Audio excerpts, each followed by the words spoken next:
غلام قادر روہیلا سی نا, انہیں تیمور لنگ جڑا سی انہوں قتل کر دیتا.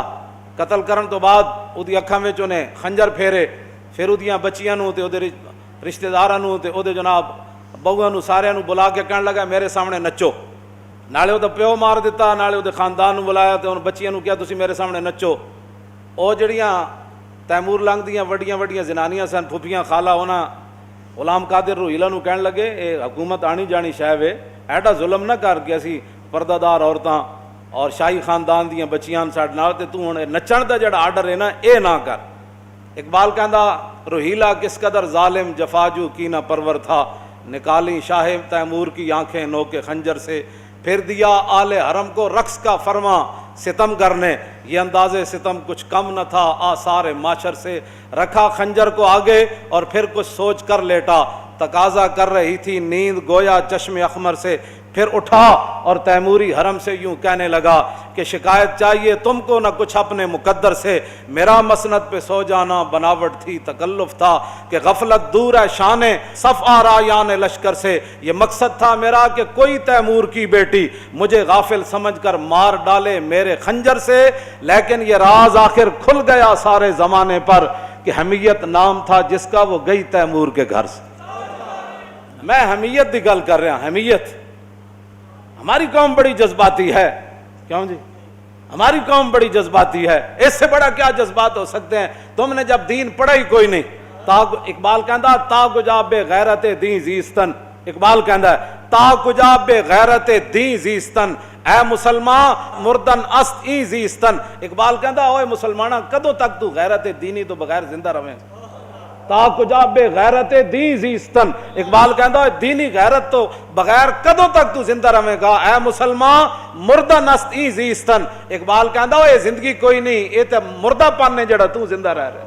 اقبال کہندا ہے غیرت دینی تو بغیر تساں دا دین نو دیس نکالت دین واسطے تے تیار بیٹھے ہو, لبیک دے خلاف تسی دن رات پروپیگنڈا کردے ہو, ٹی ویاں والے نو تساں آرڈر کیتے ہوئے کہ انہاں دی کوئی خبر نہیں دکھانی, انہاں دا کوئی وڈے تو وڈا مجمع ہوئے تے نہیں دکھانا. جدوں تسی دین دی غیرت تسی قوم دے اندروں بھی کٹ دیتی, اب روڈوں پر کھڑا ہوں, یہ تو دنیا کا انوکھا احتجاج ہے نا جی, کیوں جی؟ ہاں جی. ادھر مکہ مکرمہ میں حملہ ہوا قبیلہ بنو خزاعہ پر, انہوں نے رسول اللہ کو پکارا تو حضور نے یہ تو نہیں نہ فرمایا کہ کل ہم مدینے کے چوراہے میں کھڑے ہو کر سارے غلام آ جاؤ تے نعرے لاؤ تسی تھے کھڑے ہو کر کہ ہمیں نامنظور ہے قبیلہ بنو کنانہ نے جو زیادتی کی ہے مکے میں, 400 کلومیٹر کا سفر ہے, ہم یہاں سے ان سے جنگ چھیڑ دیں. قبیلہ بنو خزاعہ والے تو حضور کے حلیف ہی تھے نا, کلمہ تو انہوں نے نہیں پڑھا تھا, لیکن کہا حضور ہم نے آپ کے ساتھ رہنا ہے, نفع نقصان ہمارے آپ کے ساتھ ہے. لیکن جب ان پر حملہ ہوا تو انہوں نے رسول اللہ کو پکارا آدھی رات کے وقت, حضور وضو فرما رہے تھے, آپ نے فرمایا لبیک لبیک لبیک, فرمایا نصرتا نصرتا نصرتا, 3 بار حضور نے فرمایا تیری مدد ہونے والی, میں آ رہا. یہ ایک انوکھا احتجاج ہے, ایٹم بم ہوتے ہوئے, دنیا کے بہترین ساز و سامان جنگی ہوتے ہوئے, تو اپنے ہی روڈوں پر کھڑے ہو کر احتجاج کر رہے ہیں. کس سے؟ جو کشمیر کے اندر خون بہا رہا ہے, جو بچیوں کی عصمتیں لوٹ رہا ہے, اور جو بوڑھے اور جوانوں کو قتل کرنے کے بعد ان کے اعضاء کاٹ رہے ہیں, ان کے لیے اپنے روڈوں پر کھڑے ہو کر احتجاج کر رہے ہیں. قوم جناب جہاں اشارے ہیں وہ اشاروں پر کھڑی ہو جائے, کیا کہ ہم کیا جی اب کیا بات کی جائے مولانا. حمیت نام تھا جس کا وہ گئی تیمور کے گھر سے. غلام قادر روہیلا کہنے لگا, وہ جدوں کڑیاں نو سامنے بٹھا لیا نا, انہیں کہا نچو نہیں میرے سامنے بیٹھو, سامنے بیٹھا نا تو اپنا خنجر لا کے انہیں میز ہوتے رکھ دیتا, پھر اینج پیچھے ٹیک لا کے تے سو گیا.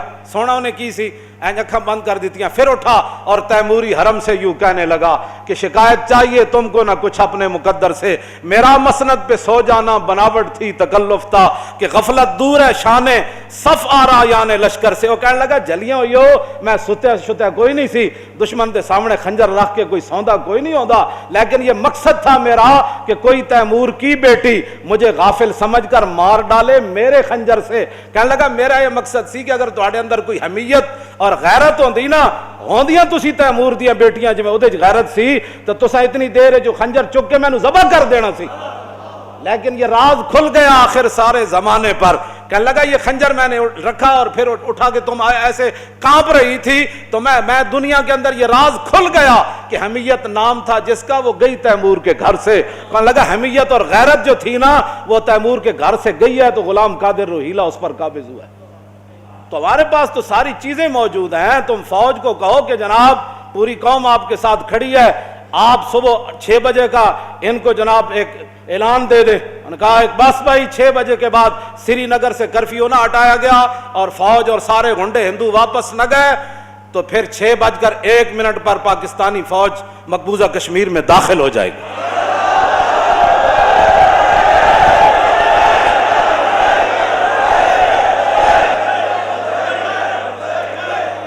اقبال کہتا اس میں کیا شک ہے کہ محکم ہے یہ ابلیسی نظام.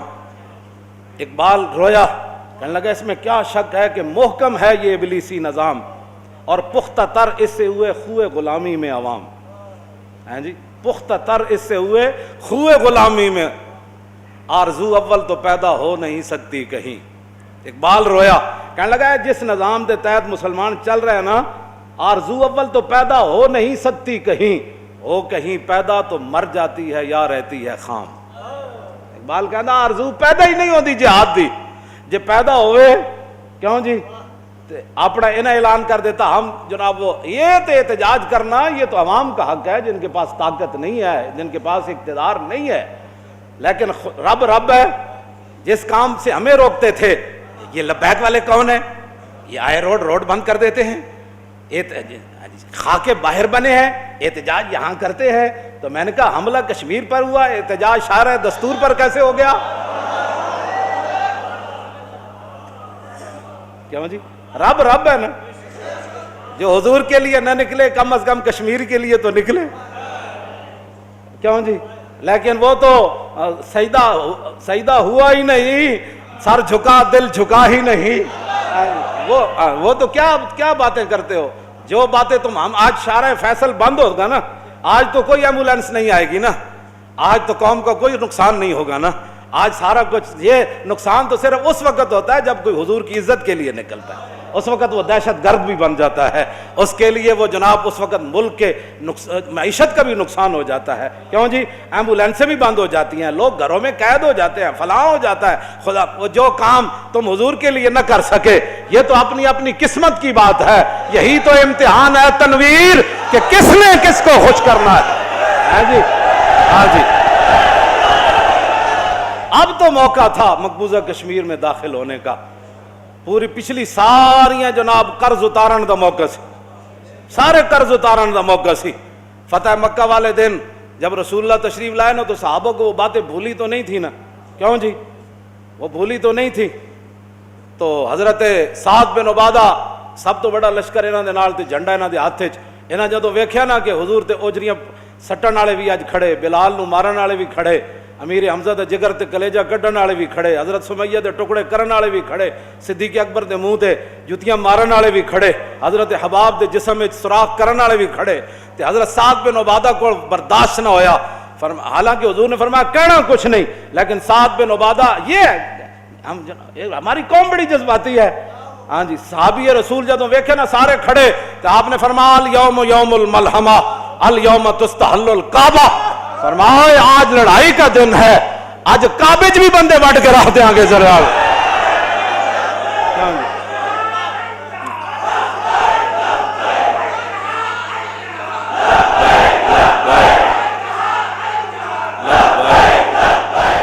ارتجت آل مکہ تھا. حدیث پاک دے الفاظن جدو سعد بن عبادہ ایک گل کی تھی نا کہ الیوم یوم الملحمہ الیوم تستحل الکعبہ، فرمایا آج لڑائی والا دن ہے، آج نبی الملاحم تشریف لا رہے ہیں، آج جنگوں والے نبی تشریف لا رہے ہیں، آج لڑائی والا دن ہے. تو آج کعبے بھی اسی بندہ کوئی نہیں چھڑنا. ہاں جتھے جوں مارن دی اجازت نہیں آ جاتی تو بندے وڈ دینے. تو کیوں جی؟ اس ایک گل نال پڑھیا ہوندا دین تے پھر نہ. کیوں جی؟ پڑھیا ہوندا دین تے پھر نہ. دین جدو پڑھے ہی کوئی نہیں. اقبال کہندا از غلامی بزم ملت فرد ایواں بہیواں اندر نمرد یک اندر قیام و در سجود کاروبارش چوں صلاتے بے امام. کہندا اقبال کہندا جس ویلے قوماں دے امام کوئی نہ ہون. کیوں جی؟ اس ویلے پھر قوم نماز پڑھ رہی ہوندی، ایک سجدے چ ہوندا ایک قیام وچ ہوندا. کیوں جناب؟ ایک کاروبار دے معاہدے کر رہا ہوندا انڈیا نال تے ایک دا جناب ادھر قیامت گزر رہی ہوندی پاکستان تے کشمیر ہوتے قیامت گزر رہی اور ادھر عرب دے بادشاہ انہوں جناب مسجد دی سیر کرا رہے. مزید ویڈیوز اور اپڈیٹس کے لیے یوٹیوب پر علامہ Khadim Hussain Rizvi official channel subscribe کریں اور بیل آئیکن پر بھی کلک کریں.